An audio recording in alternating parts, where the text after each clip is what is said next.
gave you some homework, and I told you it was going to be a little controversial tonight, and that's all right too. Um, your homework was to read Genesis chapter 4 and pay close attention to what God says to Cain about sin, and then think through what we normally say about sin and our sin nature, or the theology or doctrine of original sin. And does it match what God is saying to Cain, who technically should be under the curse of original sin, right? So I told you to do that. We're going to dig into that in just a minute um, when we get to that part of the text, and then we're probably going to have some arguments, and that's okay too, because I've been really studying this, and I'm going to go ahead and tell you that I may not be entirely clear about that part of the passage, because I'm still trying to figure out exactly how to put language to what I'm thinking. So I'm planning to write like a blog post or something in the future that'll be a little more thought out and clear. So what we're going to do tonight is kind of introduce you to the idea of thinking about sin biblically, um, but we're not going to solve the problem. So if you're in the American mindset that we got to fix this and solve it now, um, just throw that away. We're not going to solve everything tonight. But I do think it's important that we take what God says about sin seriously and we believe it, right? Okay, this is going to be great. All right. Um, okay, now let me just give you some preliminary things. Genesis chapter 4 is perhaps the most, let's see if I can say this, it's a mouthful, is perhaps the most literarily complex passage in not only the Bible, but in all of ancient literature. Now, that's not just my opinion. There's a guy named Jordan Peterson. If you know anything about him, he's a clinical psychologist and professor, and he also does lectures on the psychology behind the biblical stories and stuff like that. Brilliant guy. Um, but he made that statement when he got to this passage, Genesis 4. He said it is the most sophisticated and complex passage in all of ancient literature that he's read. So all that to say, you can spend an entire lifetime reading Genesis chapter 4, and you still wouldn't find everything there is to find in it. Okay? So we're going to find what we can tonight, but I just want to show you how to read this passage in a way that'll help you every time you read it. Okay? Sound good? Now, there's some interesting things if you'll look in the notes. There's all these different features. There's idioms, which I'll explain what that is. Not idiots, but idioms.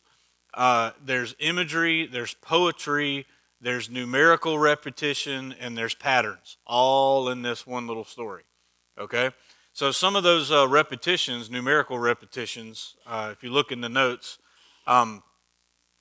in Genesis 4, 1 through 17, the word Abel and brother occurs 7 times, and Cain 14 times. In Genesis chapter 4, there are sevens and multiples of sevens that occurred a few times. And Lamech, which we're going to learn about at the end of the chapter, is the 7th from Adam. So it's very clear in this text that the author is using all these sevens for a reason.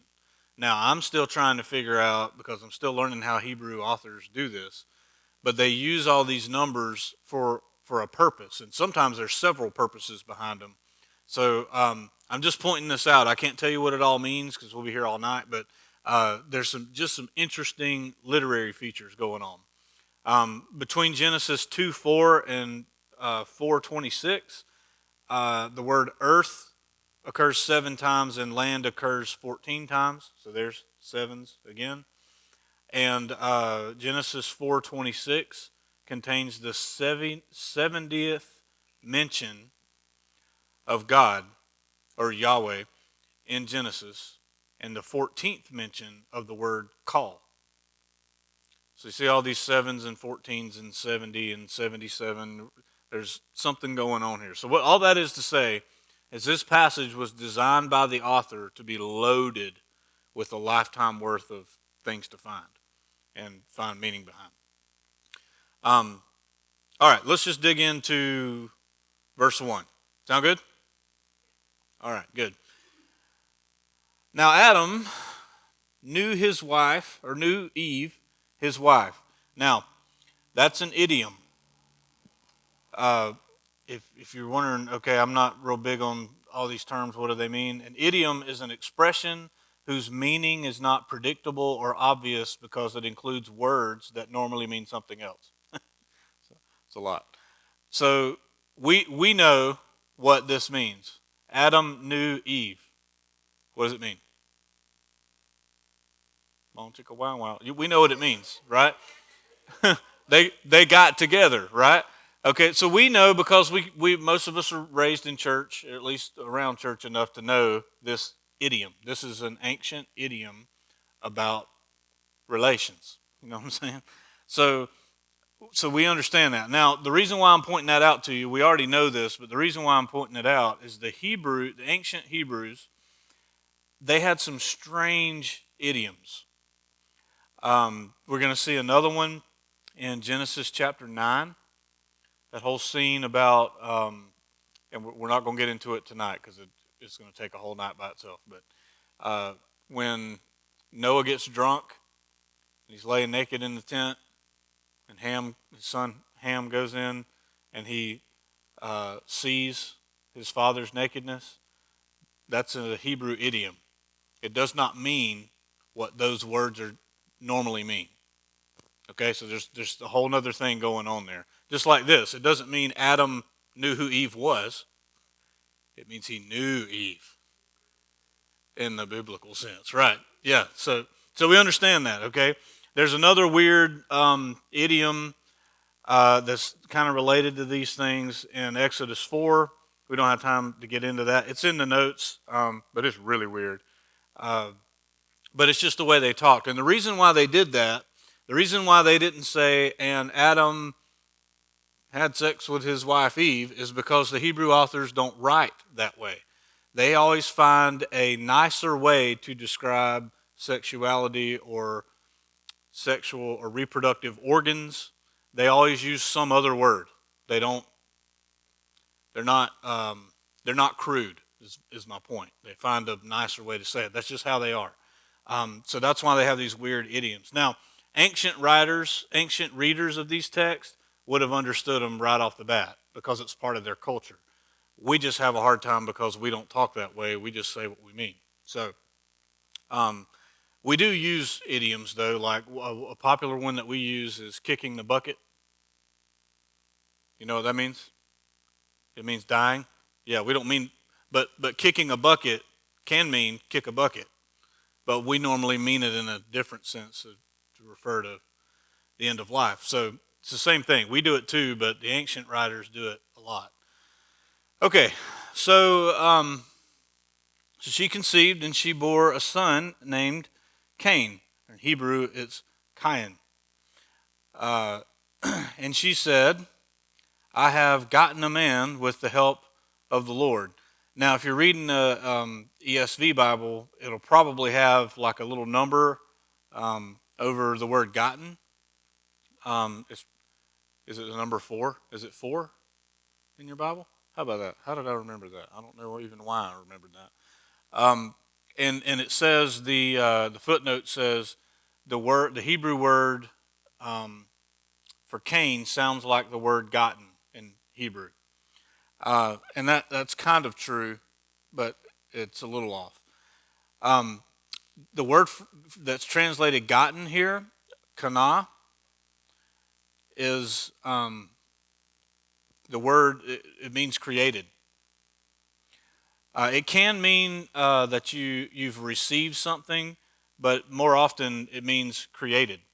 So what she's saying here is, I'm going to name him Cain because I have created a man. And it says here, with the help of the Lord. Does anybody have a different translation? You got a different, looking at an NIV or King James Version or anything like that? Does it say anything different? I'm just interested. Nobody's looking at a different translation. Um, with the help of the Lord in the NIV? Okay. All right. So in your Bible, uh, this is going to feel weird to you, but I do this all the time. If an English word has been translated, but there's not a Hebrew word there, they're adding that word to try to maybe help us understand something. I do this because that word is not in the Hebrew text. The way it reads is, I have created a man like the Lord, or in the same way as the Lord. So what we're supposed to think here is she's thinking, I've created a human like the Lord creates humans. We're supposed to think of this as she's got a little bit of a pride issue. She thinks like, oh, look, I can create people like Yahweh creates people. So she names him Cain, or Cain in English. Okay? We good there? I know that sounds strange, but it's going to make more sense later. So she's kind of thinking, all right, I've got like God-like ability here. I can make humans like God makes humans, right? Okay. And again, she bore his brother, Hevel. Now, his name is so funny. His name means vapor. And in this story, he's only here for just a second, and he's gone. Right? Now, what that tells us, and I don't want to get into too much about this, but what this tells us is these stories happened before the Hebrew language existed. Okay? So they're assigning Hebrew words that mean part of their story or what happened in their life or whatever. So that's why they picked this name. Now, this word, Hevel, shows up in another book of the Bible a bunch of times, the book of Ecclesiastes. Now, in your translation, it might say vanity, vanity, all is vanity. But the word there is Hevel, and it means smoke or vapor. Okay, so now Abel was a keeper of sheep, and Cain, a worker of the ground. Um,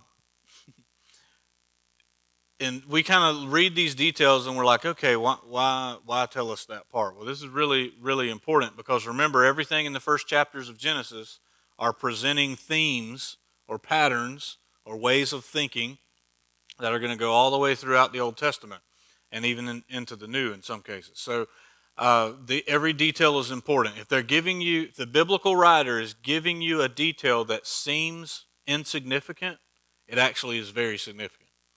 If they're repeating things, like if they say the same thing over and over again in the passage, like we looked at the passage where Abraham is going up to sacrifice Isaac, and it mentions the wood like repeatedly, and you think, why does he keep telling me about the wood? I know there's wood. Like, why do they write this way? It's because they're trying to get you to notice it. So that's just how they do it. So here we're getting all these details about what these people did. So Abel was a keeper of sheep, and Cain is a worker of the ground. Now, what happened to the ground in Genesis chapter 3? Okay, so the ground is cursed. Were the humans cursed? No, the humans were not cursed in Genesis 3, and that's going to be important for our discussion here in a little while. Okay, so what's going on with this? We got a shepherd and we got a farmer. Okay, now in your notes, I pointed this out. This starts this idea of farmers versus shepherds. Farmers in the ancient world were associated with cities. Now, I know you don't think that way now because we think people farm outside of cities, but that's because we have trucks and tractors to haul things, okay? And we can go a long way really fast. Back then, you would want to put all of your farming areas right around the city because you don't have to go so far or carry things so far. So farmers were associated with cities, and they were usually wealthy, and shepherds spend all their time out in the wilderness. They're out in the country. Okay, and they're kind of nomadic. They kind of go wherever there's food enough for the sheep or the animals. So there's this thing that gets set up there. Now shepherds could be very wealthy too. They could produce a lot of wealth, but they were almost always in the ancient world looked down on. If you were a shepherd, you were considered the lower class, no matter what kind of income you had, because you lived with animals. Okay, they actually were out. That in the New Testament, where it says the shepherds were watching their flocks by night, and the angel appears to them and all that. That's because they're out there sleeping with the animals. Um, they stinketh. Yes, they do. So so they're kind of the underdogs in the story. The shepherds are always seen that way in the ancient world. And the reason why that's important is because God is going to identify the most with shepherds. Can you think of any people in the Old Testament story that God called to do great things who were shepherds first? David? Anybody else? What was Moses doing when God shows up in the burning bush? He's got a flock that he's keeping watch over. He's being a shepherd. So you see this over and over and over again. I actually gave you a list of them in the notes.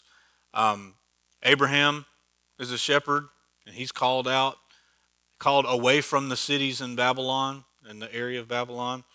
Isaac and Jacob and his many sons are all shepherds. God reveals himself to Moses in the desert while he's shepherding his flocks. God leads Israel as if they were sheep through a wilderness to get to the promised land. God was their shepherd. We said King David was a shepherd, and King Saul, which if you know the Old Testament story of King Saul, he was kind of an illegitimate king. He didn't do a good job. And he only became king because the Israelites demanded that they wanted a king. God wanted to be their king, but they wanted a human king. So Saul actually was a farmer. He was a farmer of the field. And he's portrayed very negatively. And who takes over? King David, who is a shepherd. So you're going to see this pattern over and over again. God really likes the shepherds. There's something about that. He likes the underdog, the one that nobody else wants. Okay? Any questions so far?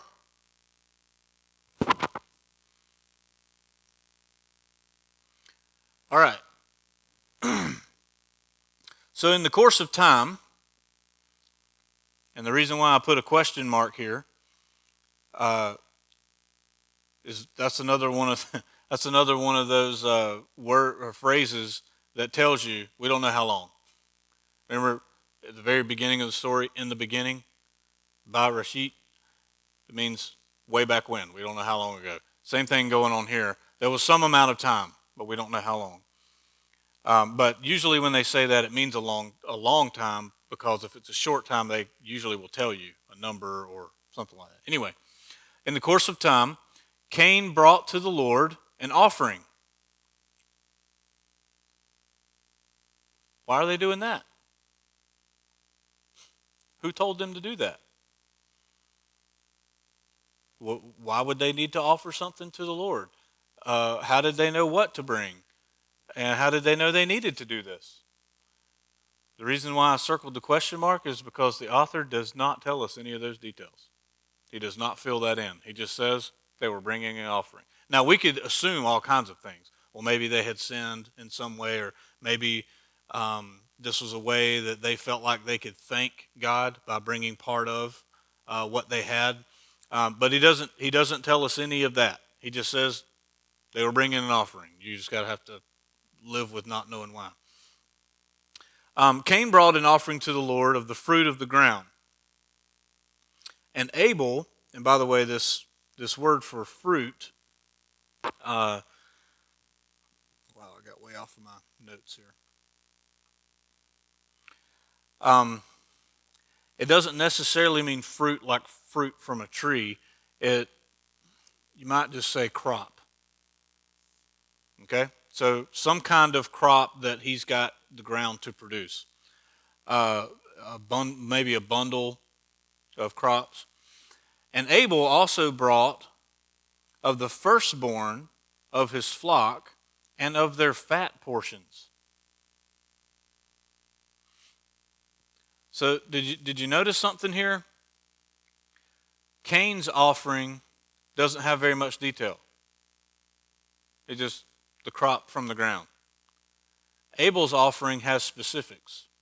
It's the firstborn of his own flock and the best parts. The fat portions were considered the tastiest parts of the animal. Like if you're big into steak, in my opinion, the best steak is that marbled ribeye that's got fat just kind of going all through it. Oh, so good.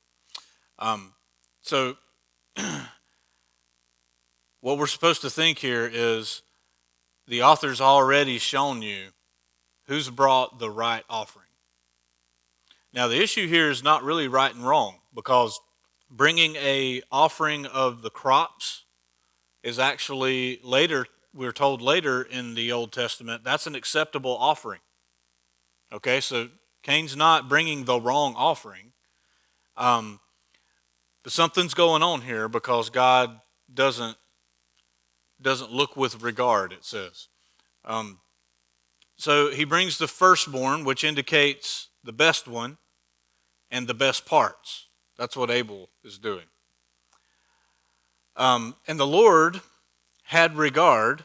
This word here, yashah, it means to gaze with favor. It doesn't mean accept or anything like that. It means he looked on it with favor. He gazed at it with favor. The Lord had regard for Abel and his offering, but for Cain and his offering he had no yashah. So the question is, why? Have you ever wondered that when you're reading this story? Like, what was wrong with what Cain did? Well, you'd have to dig into this a little bit more, but if you go to Hebrews chapter 11, verse 4, it says this. I'll just read it for you. By faith, Abel offered to God a more acceptable sacrifice than Cain, though which he was commended as righteous. God commended him by accepting his gifts, and through his faith, though he died, still speaks. So what Hebrews is getting at there is he had the right motivation. He came from a place of faith and a place of righteousness. So his motivations, his heart condition was right. That's why his offering was looked on with regard, or gazed on with regard. So what are we supposed to think here? It's not that the offering was wrong, it was the motivation behind it. Cain grabs the easiest thing he can get and offers it to God. Abel provides the most valuable thing he has and offers it to God. So you see the difference? Okay? And this doesn't have anything to do with God accepting a person or not. It's God's looking at the heart and he's saying there's something wrong here. Okay? So for Cain and his offering, he had no regard. So Cain was burning hot. That's what it means in Hebrew. He was burning hot. And his face fell, which is an idiom. It doesn't mean his face fell on the ground. It means he was hanging his head, which just can communicate sadness and shame, right? So he's on an emotional roller coaster. He's super mad. He's also ashamed and sad about it. And what does God want to do? Does he come down and say, well, I'm going to have to deal with you? He comes down and says, let's talk about this. The Lord said to Cain, why are you angry? And why has your face fallen? Which is funny to me because it sounds like, pick up your face, Cain. Right? Why is your face fallen? If you, yatav, which is a variation of tov, which we know means good. So we'll say, if you do good, will you not be lifted up? Except it's not the best translation here. It means, se'et means lifted up. And look, his face has fallen, and he says, if you do good, your face will be lifted up. You can get over this. Like, I know you're upset, I know you're mad, I know you're ashamed and sad and all this stuff. But if you do good, if you do the right thing in this moment, if you do the right thing, you will be lifted up. And if you do not do good or do well, sin is crouching at the door. This is the first time the word sin is mentioned in the Bible. Okay? And you pronounce, this is one of those words you have to hawk something up. You want to try it? It's hata. Hata. Yeah. It's funny to me that all the words for like sin and evil all sound bad. It's like hata, and then evil is ra. So sin is crouching, which you're supposed to think of. You could either think of like an animal that's like waiting to pounce, but I think we're supposed to think of a coiled snake that's got its head back. If you've ever walked up on a snake, like a rattlesnake or something like that,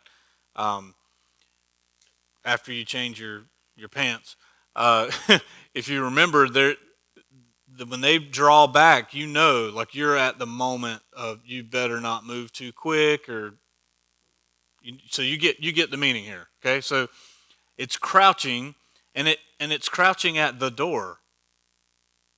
The door. So I told you in your homework to pay attention. Where is this story occurring? So what do you think? Where are they located right now?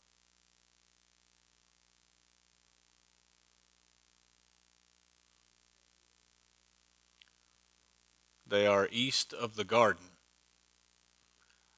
What's at the east of the garden? The entrance to the garden.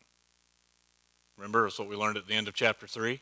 That's the entrance to the tree of life. They're at the door of the garden. They've come to the garden to offer something to God, I think, as a way of saying, hey, we had crops and we had flocks, and we're thankful. Here you go. It's our way of saying thank you.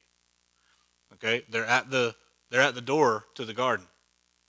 And sin is portrayed as something at the door that's ready to strike them.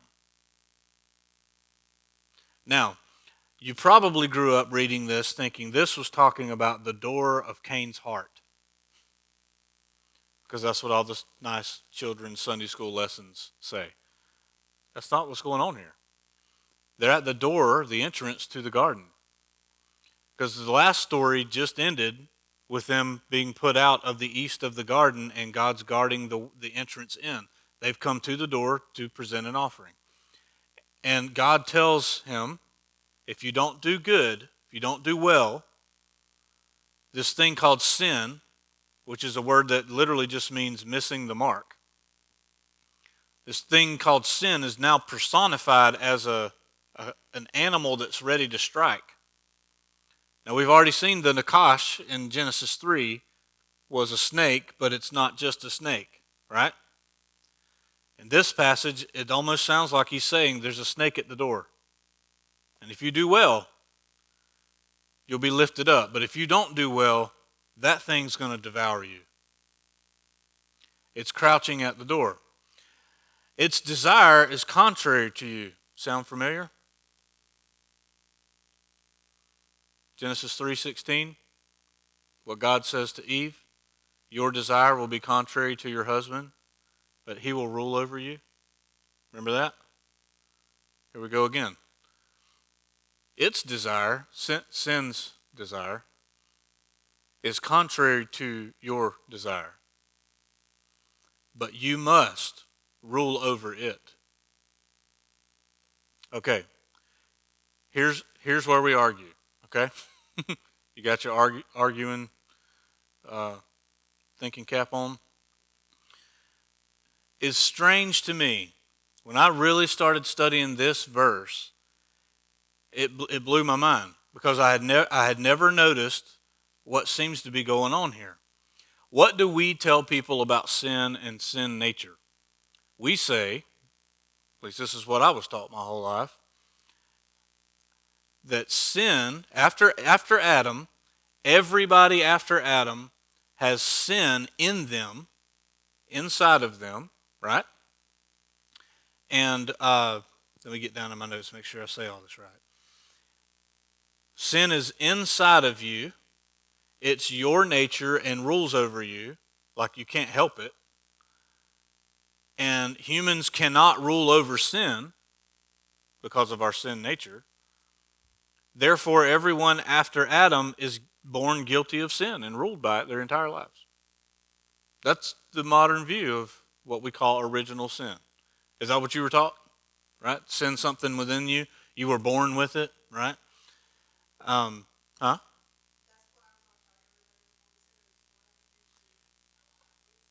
Everybody's born guilty, right? Well, here's what's that? It doesn't say we're born guilty.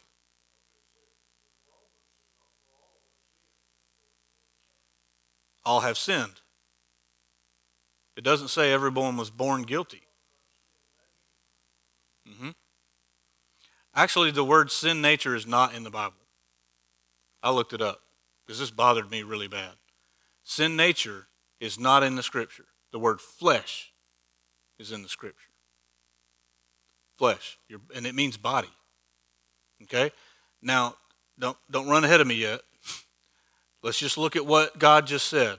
Forget all your theology for a second. I know that's hard to do. Throw all your theology up against the wall and let's see what sticks. Okay? What did God just say?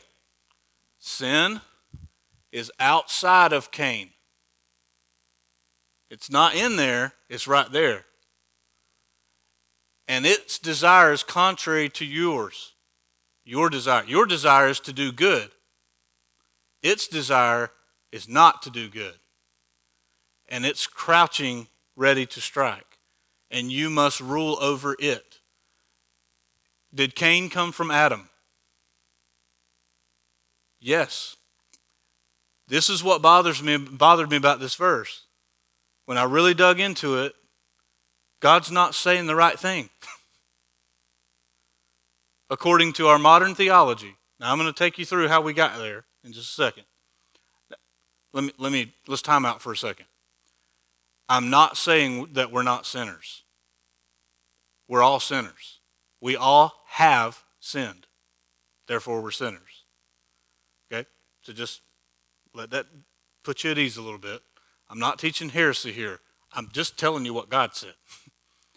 God said to Cain, who's supposedly born a sinner, if we go with our modern theology, sin is outside of you.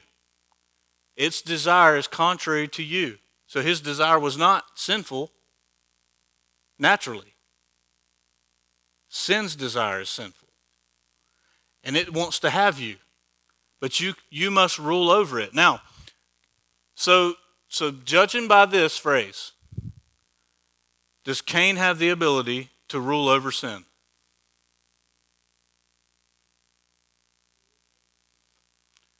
We do too. But here's the problem, and you may not believe some of this stuff that I'm talking about when I talk about the doctrine of original sin, because it depends on which theologian you go with, determines what that means. Okay, that's the nightmare of the theological world. So here's what I'm getting at. I'm not trying to stir you up too much. I just want us to speak about things biblically. So I don't use the term sin nature anymore. I've decided not to use sin nature because it implies a whole bunch of theological things that aren't biblical. We do have a flesh. We have a fallen body that exists in a fallen world where even the ground is cursed. Right? So it's inevitable that you are going to sin. But you're not born guilty of sin. Now let me tell you why that's important. If we believe that everyone after Adam is born guilty of sin, then what happens to children who die in the womb, right outside of the womb, who were aborted, who died early on in life before they're even old enough to know the difference between right and wrong? If they're born sinners, we got a problem. So how do you explain that situation? Okay? So you are not born guilty of Adam's sin. You didn't commit Adam's sin. Adam did. You suffer the consequences of Adam's sin because you were born into a fallen world, into a body that is trying to kill itself. You're dying. Because of that, it's inevitable that you are going to sin just like Adam did. But nobody's forcing you to. Now that's the opposite of some of the theology that I used to believe. Because I used to believe everybody's born, they're guilty of sin, we're all guilty of Adam's sin, we're all paying for Adam's sin. And there was something in me that said, that I just don't know that that's very logical. God's making everybody pay for Adam's sin? No. God's making us all have to deal with our own sin because we all sin. Right? For all have sinned. Not all were born sinners. All have sinned. They have done it. So you're a sinner when you sin. That's when you become a sinner.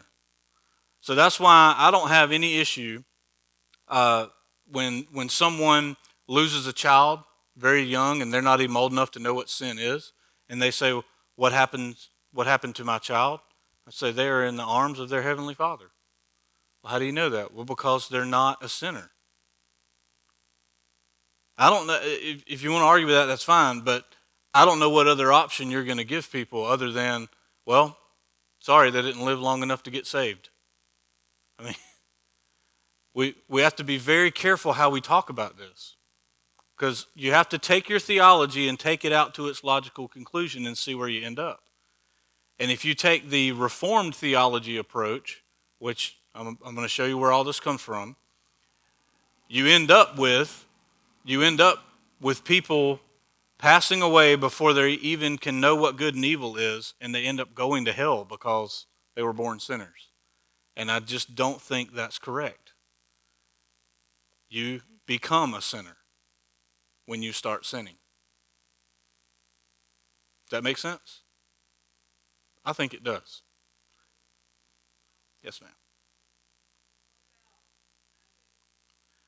So I think the core of the question is, what about those who maybe have never heard?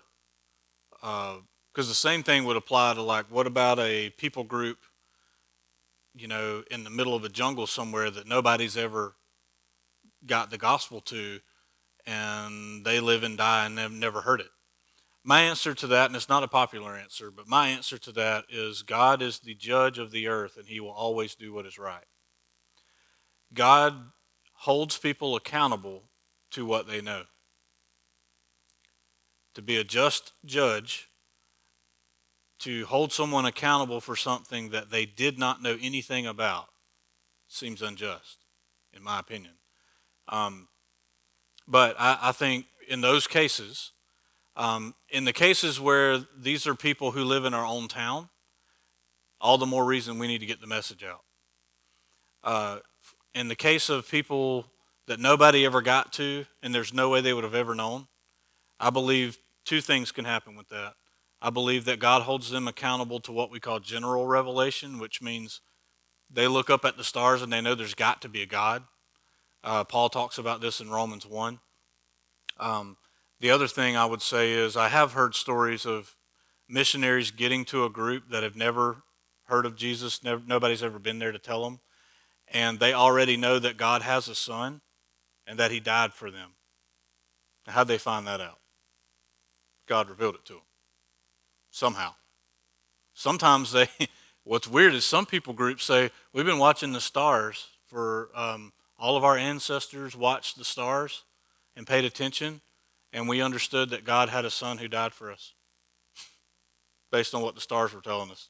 That all sounds weird. I'm just telling you that's what missionaries tell those stories all the time. So my answer to that is God God will do what is right, and he holds us accountable to what we know. So that's not a popular answer. That, I mean, if we had comments turned on YouTube, I'd be getting called a heretic right now. Um, but I think we just need to be careful about how we talk about this, because we are talking about God here and his character. So all I wanted to point out with that is, let's say to people about sin what God said to Cain about sin. Let's not take it further and make it into something else. Sin was something outside trying to get in. Cain's choice is to either rule over that or to let it rule him. That's Cain's choice. And he was born from Adam. So I just think we have to be careful about how we talk about it. Now, let me tell you where our modern view of original sin and sin nature and all that stuff came from. Okay? Now, there are some New Testament passages, and I'll put them in the notes, that get twisted certain ways to make this sound a certain way. But here's where it comes from. The idea that everybody's born a guilty sinner did not exist in the early church. And the first person to make that view, to flesh that view out and make it popular, was a guy named Augustine, or you might pronounce it Augustine. And he was a bishop in a place called Hippo in Africa. And he popularized that whole view. He was the one who started saying we're all born guilty of Adam's sin. Even before we've done anything right or wrong, we're born guilty of Adam's sin. And we have no hope of ever being good at all. We will only be evil until we're saved by the gospel. That's what he taught. And it didn't really take off and become all that popular, but it became a very prominent view. And then these two guys named John Calvin and Martin Luther. You may have heard of them. Martin Luther was the guy who started the Protestant Reformation. There was a time when the Catholic Church was the church. And then he rebelled against that and said, there's a lot of things y'all are doing that are just flat out crazy and unbiblical. And he started the Protestant Reformation. Another guy, that was in Germany. Another guy down in Geneva, France. John Calvin he didn't really start it, but his followers is what we call Calvinism. Okay? Now so Augustine, Luther, and Calvin all believed in this original sin, everybody's born guilty. They also believed another thing called, it's called Reformed theology or Calvinism nowadays. But what they believed is that the passages about predestination and election refers to individual salvation, and God has already chosen everyone who's going to be saved, and he's chosen everyone who's going to die and go to hell. And he chose all that before he ever created the world. And we have no choice in the matter. They taught that. Okay? So that view all those views did not show up until 400 AD, 400 years after Jesus. Okay? Everybody before that did not believe those concepts. They believed that predestination and election was a group thing about Israel and about the church. It's not about individual salvation. And they did not believe you were born guilty of someone else's sin. That didn't happen until 400 years after Jesus. Okay? Now, I'll just point this out, and this will get me a lot of thumbs down on YouTube, which probably not, because nobody's watching it. Only about 2 people watch, so it's okay. Let me just tell you something about John Calvin and Martin Luther. They did some wonderful things, and they wrote some wonderful things. They also wrote and did some awful things. Okay? I'll just give you a few. Martin Luther hated the Jewish people and wrote some awful stuff about how they should just be wiped out. And he lived in Germany in the 1500s, 1600s. What happens in the 1940s? Hitler. And who's he want to kill?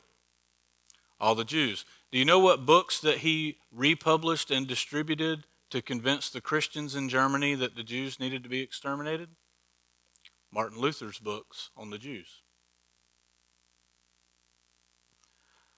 So that was Martin Luther. I've read some of his personal letters that he wrote different people, and I'm just going to tell you, I have trouble believing much of what Martin Luther has to say anymore based on his character alone. John Calvin, in my opinion, was almost just as bad. He had numerous people burned alive for disagreeing with his theology about election, predestination. He hated the Anabaptist. The word Anabaptist means second baptism, and John Calvin was an infant baptism guy. He liked to baptize babies, okay, christening and all that. And he believed that adults who got baptized later in life were heretics. So all of us Baptists, John Calvin would have had us put to death. And he did so many times, had people put to death. So I just have a little bit of trouble believing what they have to say about the Bible because I just struggle with that, okay? Plus, they totally misunderstand the Old Testament in numerous places. Okay, so I don't know how much of this we want to do.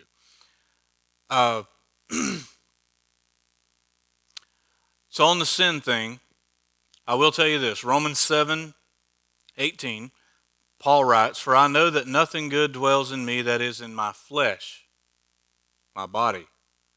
For I have the desire to do what is right, but not the ability to carry it out." If you read Romans 7, he's talking about the old man before Jesus, and he's saying, I want to do the right thing, but I can't do the right thing. And I don't want to do the wrong thing, but I keep doing the wrong thing. What in the world is wrong with me? Who will deliver me from this? And he talks about Jesus delivering us from our flesh. So he says, nothing good dwells in my flesh, my body, my physical self has a problem. It wants to do the wrong thing. It takes good desires that God put in me and twists them into something else. By the way, Eve, when she's standing at the tree of the knowledge of good and evil, do you know what makes her want that fruit? Her eyes and her stomach. It looks beautiful, and it looks like it'd be good to eat, and the snake said it'll make me wise. Her body wanted the wrong thing before sin ever entered the world.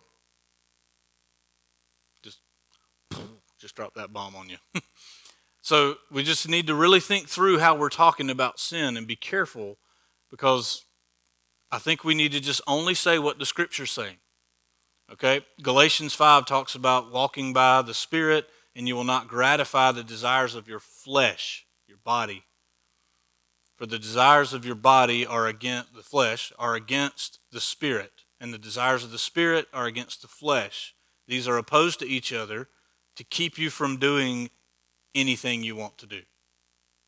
So your flesh wants the wrong thing and wants to twist good desires into making them bad, but the Spirit in you wants the right thing, the good thing, and that's the battle. Okay? That make sense? All right, let's go a little bit further, and then we can have some Q&A time, because I know you're probably going to have questions. All right. So Cain spoke to Abel, his brother, and when they were in the field, which reads a little bit weird, he spoke to his brother, and now they're out in the field. A lot of the manuscripts, some of our other manuscripts, like the Samaritan manuscripts and other languages of this passage, say that Cain said to Abel, let's go out into the field. Okay? And then they're out in the field. And Cain rose up against his brother, Abel, and killed him. And this word for killed, it means it was intentional. It wasn't like they got in a fight and he accidentally killed him. He meant to kill him. The whole reason they went out to the field is so he could get him isolated where nobody's around, so he could kill him. This was murder, premeditated murder. Then the Lord said to Cain, so some time has probably gone by here. The Lord said to Cain, where is Abel your brother? If you go back to Genesis 3, verse 9, God's coming through the garden, and they're hiding. They're dressed like trees, hiding in the trees. And he says, where are you? Same thing's happening again. Where's your brother? hey Cain, where's your brother? Where's your brother Vapor? um, and he said, I don't know. Am I my brother's keeper? He sounds kind of like his dad, doesn't he? The woman you gave me wasn't my responsibility. That woman did it. Well, he's like, well, I don't know where my brother's at. So he lies, and then he tries to skate around the question. Am I in charge of my brother? I mean, I'm a farmer. He's a shepherd. He's probably out in the field. He's probably way out in the wilderness somewhere. I mean, I'm not in charge of him. Why are you asking me about him? He's guilty. I mean, you can see it. You ever ask your kid a question and their answer just shows that they're guilty and they know it, but they don't know what else to say. So they're like, I don't know. I love it when I ask my kids, why'd you do that? And they go, I don't know. I'm like, I know. Okay. So he says, I don't know. Am I my brother's keeper? And the Lord said, what have you done? That sound familiar? It's the same thing he said to the woman, to Eve in Genesis 3. So it's where are you? What have you done in Genesis 3? In Genesis 4, where are you? What have you done? Except in Genesis 4, there's a difference. He starts out with a conversation with Cain before he does this. And he says, why? Why are you angry? So in Genesis 3, the serpent is the one who talks to Eve first and says, did God really say? What did God really say? And let me tell you why he said that. And then they sin, and it's where are you? What have you done? Genesis 4, God asked Cain, why are you angry? If you do the right thing, you're going to be lifted up. If you don't, there's something at the door. You're at the door here making an offering. There's something at the door, and it wants to have you. So what have you done? And then this is a weird statement. The voice of your brother's blood is crying out to me from the ground. I didn't know blood had voices. The voice of your brother's blood is crying out to me from the ground. Now this sets up a pattern that gets repeated a lot. In Genesis 6:13, God says to Noah, the end of all flesh has come up before me. Now the ESV translates it wrong. I have determined the end of all flesh. That's not what it says in Hebrew. It says the end of all flesh. In other words, they're going to kill each other to the point of extinction. That has come up before me. In Genesis 18, God says the outcry against Sodom and Gomorrah has come up to me. And then in Exodus 2, the Israelites are enslaved in Egypt, and their cry for rescue from slavery came up to God. So this begins a pattern of something bad going on that rises up to God. Okay? So there's something going on here. I don't know if we're supposed to literally think the blood in the ground was making noise. I think this is it's imagery. It's like your blood has went into this ground that we've already noticed is kind of like alive. The ground is like living. It produces things. Trees and animals are produced out of the ground in Genesis 1. So there's something going on here. And he says, and now you are cursed from the ground. In Genesis 3, the ground was cursed, but the humans weren't cursed. In Genesis 4, he says, here's your curse, Cain. You are cursed away from the ground. I think we're supposed to assume, because they're in Eden, which is good ground. Well, it's still cursed ground, but it's better for growing things. He's going to be sent away from that ground, which has opened its mouth to receive your brother's blood from your hand. All of those terms show up later in the story. Okay, especially this one. The whole thing about something in your hand or from your hand is going to pop up in all the following stories. When you work the ground, it shall no longer yield to you its strength. So the ground was cursed. Now you're going to be cursed from that ground to another place that's not going to give you any strength. You're going to have a really difficult time. Cain is cursed from a place. In other words, he's exiled. He's exiled from good ground or decent ground. Now, here's what's interesting. You may have never noticed this in this story. You shall be a fugitive, which means alone, and a wanderer, which is a word that means homeless, on the earth. You are going to be alone. This is what I want for you now because of what you've done. You've murdered someone. I need to keep you isolated. You're bad for the project, which is be fruitful and multiply. You're a murderer. We need to isolate you. You're going to be alone and you're going to be homeless. See it? Why is that important? Well, because he's going to go on to do neither of those things. And a lot of times we miss that in the story. Cain said to the Lord, my punishment is greater than I can bear. He's almost accusing God of going too far. You're making this too hard on me. Behold, you have driven me today away from the ground. That's another clue. We're away from good ground. And you've driven me away from your face.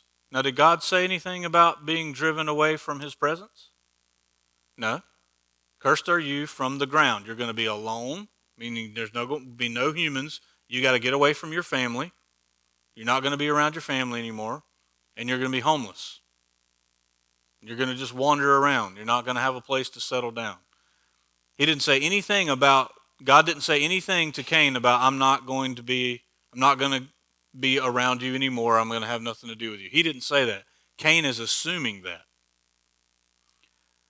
He says, from your face I shall be hidden.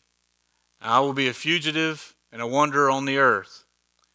And then there's this weird part. And whoever finds me will kill me. Who is that? He doesn't answer that question. He leaves it open. So who's out there somewhere that's going to kill Cain? I don't know. But the author assumes there's somebody out there. Then the Lord said to him, no, not so. If anyone kills Cain, vengeance shall be taken on him sevenfold. There's another 7, right? So he's saying, no, Cain, I'm going to protect you. He's still gracious. Just like with Adam and Eve, they sinned.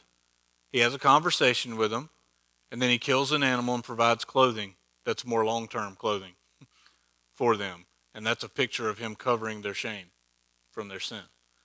In chapter 4, he comes to him and says, look, this is going to have consequences. You're going to need to go be by yourself. You got a problem now because you've killed somebody, and we need to isolate you, and you need to just be a wanderer. You're going to be homeless. And he thinks, well, somebody's going to find me and kill me. And he says, no, I'm going to protect you. I'm going to keep you alive. I'm going to protect you. Vengeance shall be taken on him sevenfold. And the Lord put a mark on Cain. And I wish they would just translate things literally, but it literally reads, the Lord gave a sign for Cain, not a mark on Cain. Okay, God's not tattooing Cain in this story, although that would be cool if he did, but he didn't. Okay, he provided a sign, and he doesn't tell us what this sign is. And if you Google what was the mark of Cain, you will find the craziest stuff.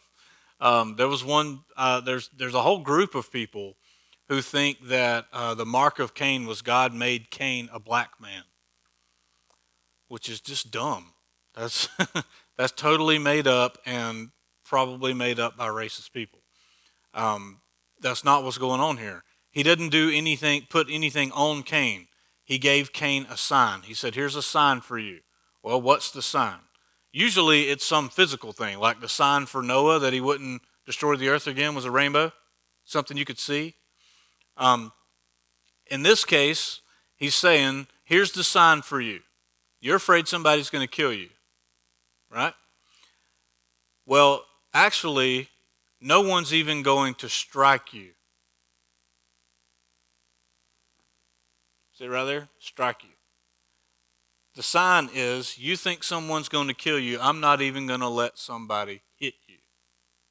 That's the sign that I'm protecting you. You see it? See what's going on? So the sign is, you'll notice that nobody attacks you.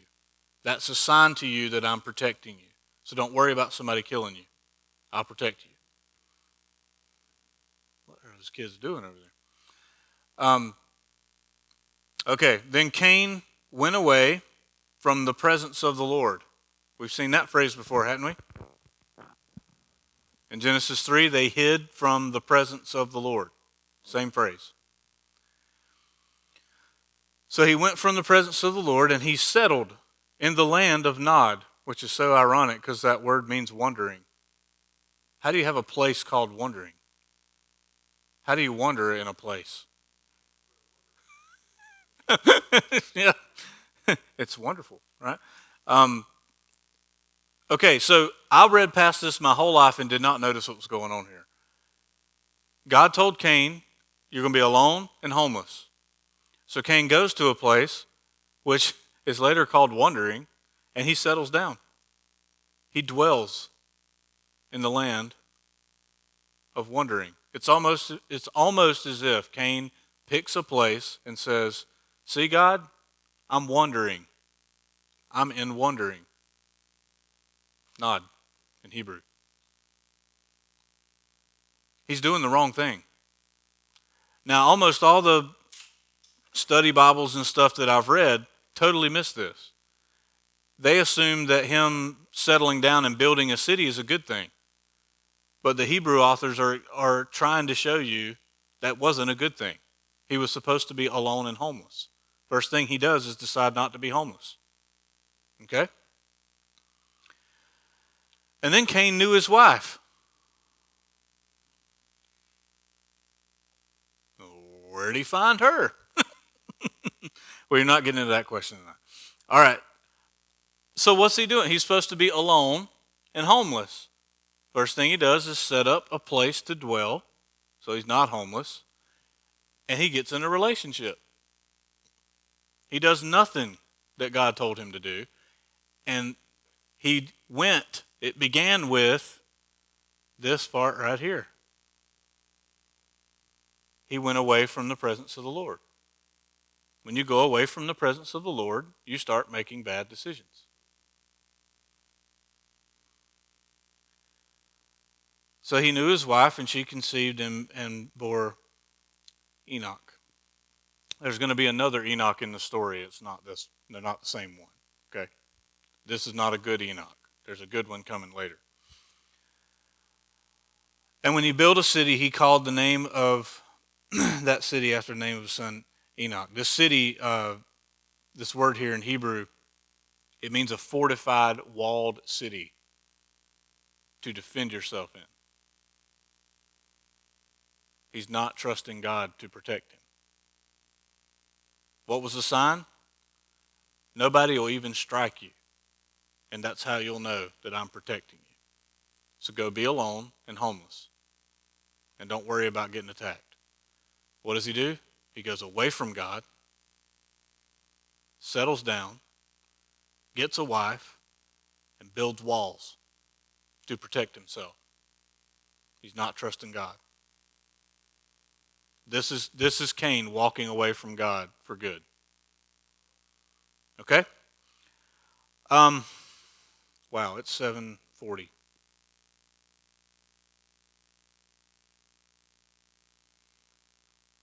Any questions?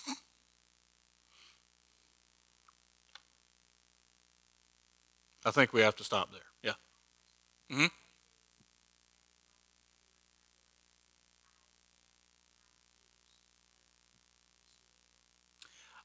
The Apostle Paul, if he were sitting here, he would say, Eve was deceived and Adam sinned. That would be his answer. So I don't think that means that Eve didn't sin at all. I think what it means is God looks on Eve's issue a lot more graciously because God knows the Nakash, the serpent, and he knows what the deception that went on there. So I think the reason why we see that later in the story, um, and one, almost everything is assigned to the man in biblical cultures anyway. Um, but Paul says that later. I believe in, pretty sure it's in Romans 6. Could have that wrong, but he says Eve was deceived and Adam sinned. So it seems that God takes into account that she didn't know any better and she believed this spiritual being who seemed to have divine knowledge, and she went along with it. Plus, the divine command not to eat from that tree was not given directly to Eve. It was given to Adam, and then Adam passed it on to Eve. So I think God's taken all that into account, and he's a little more merciful to her situation because she was tricked, so to speak. Good question, though. What other questions you got?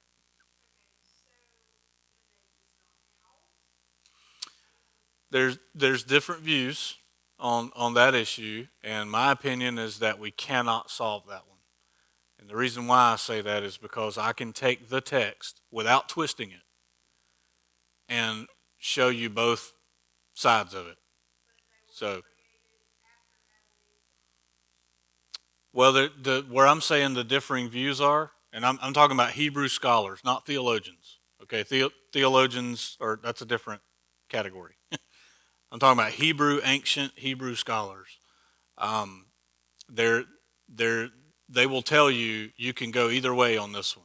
It could be that we're supposed to think Adam and Eve are the very first humans that ever existed, or the text leaves it open that in Genesis 1 he creates humanity, and in Genesis 2 he's creating a specific couple who will be the priest to take the garden and God's presence to the rest of humanity. That works in the text either way. They could be the first humans, or they could be specifically created humans with that purpose. Either way, it works, and it does not change your theology from that point on. Either way doesn't change anything, because Adam's sin would have made it to the rest of humanity if there were. And this chapter 4 has got a lot of things in it that leads us to think that at least the author thought there's people outside Eden, because he's afraid someone out there is going to kill him, and he finds a wife out there. So, and it's not his sister. He's exiled from his family. So it's not anybody from his family. Now, it could be that there could have been a long period of time, and now there's a lot of descendants out there. But that they did, and we're not told any numbers of when this event happened. So, and then the Cain's genealogy pretty much gets cut off at the end of this chapter. I mean, it kind of tells you the first few, and then that's it. And you don't hear much about him anymore. So they go on to be, if we had been able to finish, they go on to describe in chapter 4 that Cain's descendants were just as, actually more violent than he was. The city of Enoch that he creates is a terrible place to live. They're all murderers. So, yeah, so I don't know if that answered your question at all. It is kind of like mud. But this really, that question really bothered me for a while. I mean, bothered me seriously. Like, okay, if there were humans before Adam and Eve, then that jacks up all of my thinking about Scripture. So I had to really go spend a lot of time chasing that down to find out, oh, it actually doesn't change anything if Adam and Eve are like priests to the rest of humanity. And I'm not picking a view. Please understand. I don't have it fully sorted out, but it doesn't change our theology either way. But I'm kind of at peace with it now, with that tension that, well, it could be either or, and I'm okay with whatever it is. If I get to heaven and God says, oh, yeah, there was plenty of people outside of Eden that I created in Genesis 1. Didn't you read Genesis 1? I'll be like, okay, cool. Yeah, I think if I'm understanding you correctly, that could be a way of looking at it. Yeah. So the uh, the Adam and Eve characters are are real people in the story. They're not metaphors for something else. They're real people, but we're not getting video camera footage of their life. We're getting an ancient story that's been handed down and condensed into a very short chapter. So they're intentionally leaving out a lot of details that we wish they would include. But the person who wrote this wasn't there watching and writing it down. you know, they're we're talking about a long period of this story getting orally transmitted for a long time and eventually into writing. So yeah. So my thing on that is it really doesn't matter. It really doesn't. Sin's still going to make it to everybody. Everybody's still going to be a sinner. That's just the way it goes. But it's not that they couldn't help it. Every one of us in here got to a point in our life where we started sinning, and we knew it was sin. You became a sinner.